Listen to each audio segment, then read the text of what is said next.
Define the yard objects in the project level. Set the perimeter nodes with a click.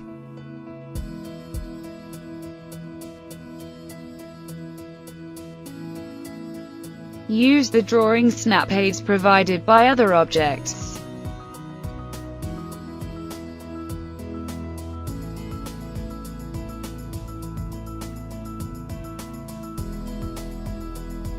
Use the A key to set a point at a given distance from a reference point.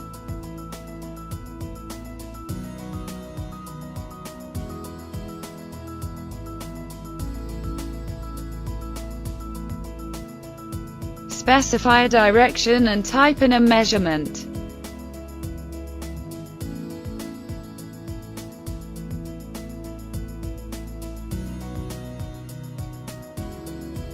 Now you can finish inserting your yard.